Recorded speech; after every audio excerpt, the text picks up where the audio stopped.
Hello students, welcome back. We are going to continue with Tempest Act 5. But before we begin with the Tempest Act 5, we need to remember the major events that took place in Act 4, where Prospero approves of Miranda and Ferdinand's marriage. Another subplot in Act 4 is when Prospero punishes and reprimands his conspirators, that is Caliban, Stefano, and Trinculo. So we see Prospero again emerging as a powerful magician.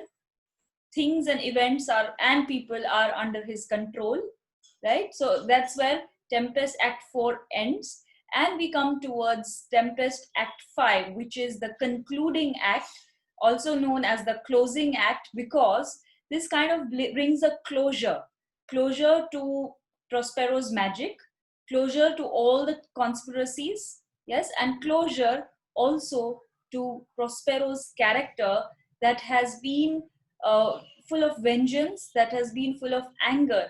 We see that to subdue now in Act 5. So the Tempest Act 5 is our concluding act, which is the final act of the play. In this act, we will see the act begins with Ariel and Prospero. This is immediately after Caliban, Stefano, and Trinculo were punished and reprimanded. It is then that Prospero is talking to Ariel, and he finds out about the other conspirators, that is King Alonso and his party. So it is enter Prospero in his magic robes with Ariel. So he's still his magic robe is still on, which means that he is still going to perform his magic. This is perhaps the last act of magic that he will be performing in the play. So Prospero comes in and is talking to Ariel and says, "Now does my project gather to a head.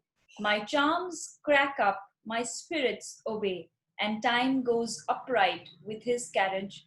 How's the day?"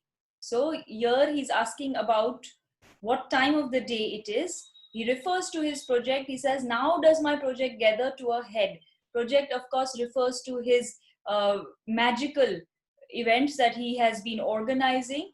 The entire sequence of events where Alonso is brought onto the island with other courtiers. So that is his project. It has gathered to a head. It has come to its peak. It has matured. It is about to end soon. So the result that he was waiting for, he is soon going to achieve that. My charms crack not, my spirits obey, and time goes upright. So all these events are going smooth and well, since his charms refers to his magic. My magic fails not, cracks not, fails not.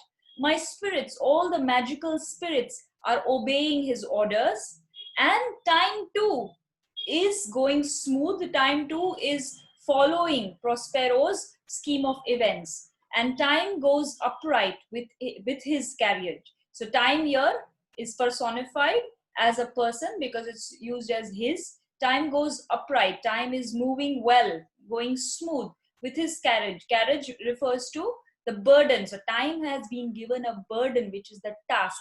Now, Prospero had decided a particular time by which all these events will fall into place, and it is going on. So the time is also obeying Prospero's orders. So he says, "How's the day?" He's asking Ariel, "What time of the day is it?" Right? To which Ariel says, "On the 6th hour." It's 6 p.m. It's by time of the evening. Remember, the opening act of the Tempest was when, in the middle of the night, the tempest at the sea, right? And then it was the time of early morning when the courtiers reached the island. And then towards the time of noon, we see the banquet scene, okay? In the middle of the noon, it is the mask. And finally now it has the time has come to 6 p.m. So we see that this entire play is within a span of a night and a day, okay? So Ariel says, "On the 6th hour, at which time, my lord, you said our work should cease, should stop." So this was the time fixed by Prospero, that by 6 p.m. their work should end. Prospero says, "I did say so. When first I raised the tempest," so the time that I raised the tempest, created the tempest, "I did say that it should end by 6 p.m. Say, my spirit, How fares the king and his followers and his? So he's asking about the king, Alonso, and his followers. Remember, this is after the banquet scene that they were left in a bewildered state, in a frenzy, where seeing and confronting all the spirits, especially the harpy, all of them had lost their minds. Yes, so they were in a bewildered state, left by Ariel, who was in form of a harpy, and then Prospero is inquiring about their state at the moment. So to which Ariel, of course, responds, because he is aware of their state. He is the one who is in charge. He's aware of their state, and he says, confined together. So all the courtiers are confined together in the same fashion as you gave in charge. They are left in the same manner. Fashion here refers to in the same manner, in the same situation that you gave in charge, that you ordered. So Prospero had ordered Ariel to leave them in a bewildered, confused state of mind, and that is how they are, as per Prospero's orders. So in charge as per his order. Just as you left them, just as you asked me to leave them, lie in a bewildered state. All prisoners, they are not confined to an area. They are prisoners because they are mentally confined right now. They are in shock. They are in state of shock, bewilderment, and frenzy. So they're all prisoners, sir. In the line groove is basically it's like an orchard, a line of lime trees. Grove meaning an orchard, line meaning line of trees, which weather fends your cell. So the line of trees which kind of cover your cell, in front of your cell. Weather fends is basically protect from harsh weather. So Prospero's cell was covered with a line of trees that acted like weather fends. Weather fends your cell, protects your cell. They cannot budge till you release. They will not be able to move. They cannot budge till you release them. The king, his brother, and yours, and your brother, all of them. Abide all three distracted. They are all distracted. Distracted here simply means bewildered. Yes, abide, they abide your orders. So through your orders, through your magic, they are all in a bewildered state of mind. Alonso, Antonio, and Sebastian. And the remainder mourning over there. And the remaining courtiers were mourning over them because they thought these people had died. Okay. Brimful of sorrow and dismay. So other courtiers are full of sorrow and dismay, sadness. But chiefly, him that you termed, sir, mainly him that you termed, sir, the good Lord, old Lord Gonzalo. His tears run down his beard. So Gonzalo is the one who is affected the most, because he has also witnessed the sight of harpy, and he knows that this harpy was there to reprimand Alonso, Antonio, and Sebastian. So Gonzalo was in a state of shock and bewilderment as well. So he's the good old Lord, yet he is teary, he is crying, okay, like winter drops from eaves of reeds. So his tears fall down, his tears run down his beard like winter drops, the way winter drops would fall down from eaves of reeds. Eaves meaning thatched roofs. From how the winter drops would fall from the roof, same way his tears are dropping down on his beard. It's over here, Shakespeare's using a simile. His tears are compared to winter drops that fall down from the eaves, roofs, okay, thatched roofs. Your charm so strongly works on them. Your charm, your magic so strongly works on them that if you now beheld them, if you right now saw them, your affections would become tender.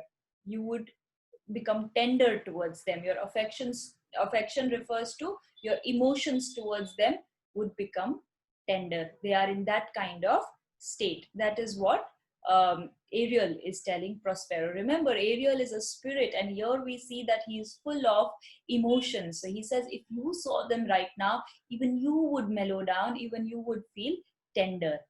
Dost thou think so, spirit? Prospero says, do you think I'll become tender towards them? So to that Ariel, he says, mine would, sir, were I human. If I were human, I would, sir. So this is a very important point here because it adds to Ariel's character, since Ariel is a spirit, yet he is full of emotions. So this point could add up to your answers and character sketch for Ariel. Prospero says, and mine shall, and mine will also. So we see now Prospero's character moving towards forgiveness, which is the main theme of this act.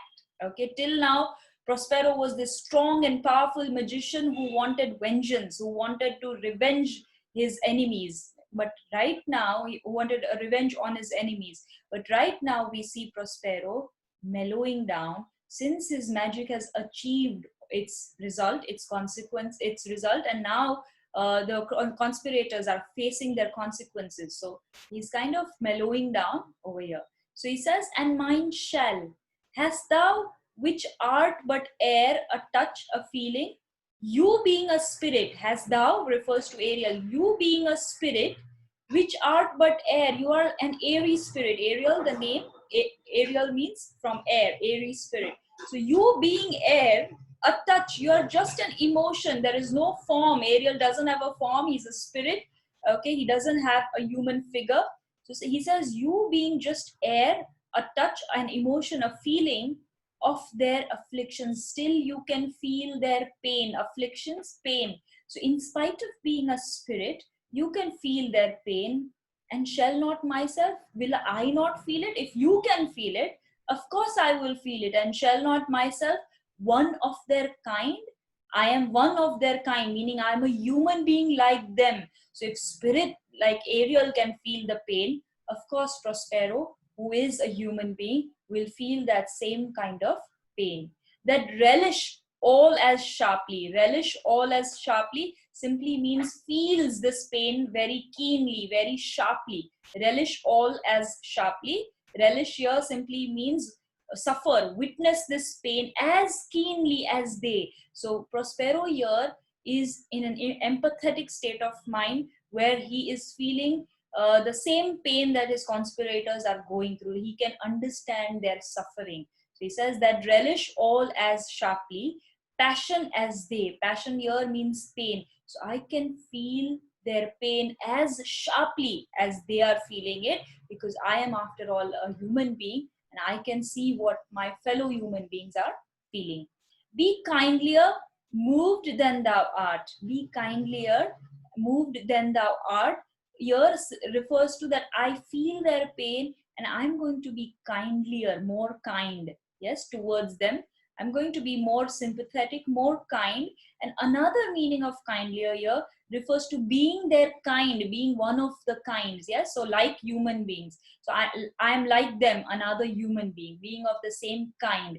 Moved than thou art. Am I not supposed to be moved more than what you are? Moved here means affected. So being a human being, one of their kinds, am I not supposed to be moved by pain more than what you do, being a spirit? Okay, so we see Prospero also understanding, recognizing and realizing the same pain that his conspirators are witnessing. Though with their high wrongs I am struck to the quick. He remembers that he says, I've put them in that condition because of their high wrongs, misdeeds, high wrongs, misdeeds, wrongdoings. I am struck to the quick. I am pierced in my heart. Quick here refers to heart as the most sensitive organ of human body. So he says, I was struck to the heart by them because of their wrongdoings. Yet with my nobler reason against my fury.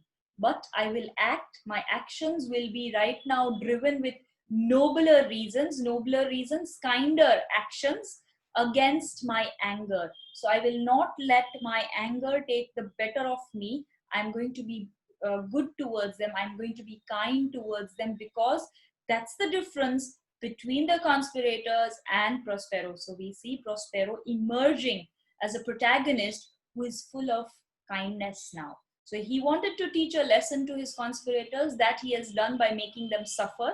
Now he's going to treat them with kindness. So he says, in spite of them, hurting me with their high wrongs, I'm going to be noble. Okay, I'm going to act in a nobler manner against my own anger. Now I'm not going to treat them with fury. Do I take part against my fury? Do I take part? So I'm going to behave against my fury. I'm going to keep my anger aside, and I'm going to behave in a kind manner, because he says the rarer action is in virtue than in vengeance. So rarer action, it's a rare action. It's a rare action by mankind, by human beings, when they let themselves act in a way with kindness rather than vengeance. This line, you can see it's in bold, and I've underlined it because I want you all to underline this line. It's a very important quote that should go in your answers. This is from the concluding act from the play, and moreover, this is the gist of our play, that Prospero, through his magic, even if he is trying to teach a lesson to his conspirators, towards the end he realizes that this punishment should be over, since the conspirators have understood their sins, according to Prospero, and now it's a time for kindness. So rarer action is in virtue than in vengeance. In virtue meaning in kindness than in vengeance. Anybody can act with anger, everybody can act with fury. It is rare if you can act with virtue, with kindness. Okay, they being penitent, they being sorry, penitent, sorrowful, that is what Prospero thinks. But we do not know if Antonio and Sebastian were penitent. We certainly know that Alonso was penitent because he had suffered a loss. So Prospero thinks they are all penitent, they are all sorrowful, regretting their actions. The sole drift of my purpose, and that was the only aim of my purpose, to make them feel sorry, to make them feel sorrowful, to make them realize their wrongs. Okay, so that was the sole drift, sole only drift, aim of my purpose, my project, doth extend not a frown further. So now my project will not go any further. No more pain, no more frowns, not even a single, not even one more punishment for them. This is the end of all the punishment. So this is the conclusion of the conspiracy and the punishment. Not a frown further. Go release them, Ariel. My charms I'll break. My magic I will break. Their senses I'll restore. They were all right now without their senses, in a state of shock, and they shall be themselves. Now they will come back to themselves. Yes, they will get over that shock, they will get over that bewilderment and frenzy. And Prospero, this also indicates that Prospero soon is going to meet them. So here comes the juicy part of the play, where we will see Prospero confronting and encountering his conspirators. But he is now full of kindness rather than fury and anger. Ariel says, I'll fetch them, sir, and he exits. And Prospero, meanwhile, draws a magic circle with his staff, where all his conspirators are going to be standing, and Prospero will address them from the center. So we will see this in the next explanation, the importance of magic circle. But today's video, please realize that this is please mark this, that this act particularly talks about where rarer action is in virtue than in vengeance, meaning forgiveness as a theme. Okay, secondly, it's a concluding act. We see a closure at Prospero's magic, closure to the revenge, closure to a punishment, and also the play is coming to a closure, right? So forgiveness is the important theme that you should all keep in mind when we talk about especially Act 5, forgiveness and kindness. Okay, so we will stop here and continue with the other rest of the dialogues in the next video.